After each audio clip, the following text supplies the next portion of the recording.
Morning জয়নিতায় আবার একটা সুন্দর রেসিপি নিয়ে হাজির হয়ে গেছি। এখন দেখো মশলা পিসবো, টমেটো, কাঁচা লঙ্কা, আদাটাকে দিয়ে ভালো করে পেস্ট করে নেব। আর এদিকে দেখো লাউকে সুন্দর করে একদম কুচি কুচি করে নিয়েছি, একটা টমেটো দিয়ে দিয়েছি।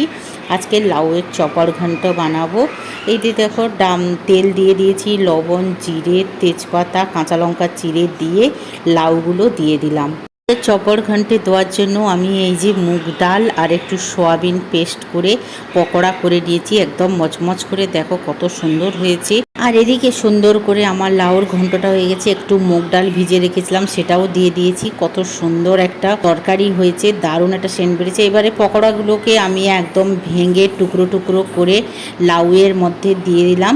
আর এই নিরামিষ লাউয়ের চপর ঘন্ট খেতে কিন্তু খুব ভালো লাগে। এবারে তৈরি হয়ে গেছে। এবারে আমি দেশি ঘি দিয়ে এটাকে একটু নাড়াচাড়া করে বন্ধ করে দেবো। কেমন লাগলো আজকের আমাদের চপর ঘন্ট? Tata, by.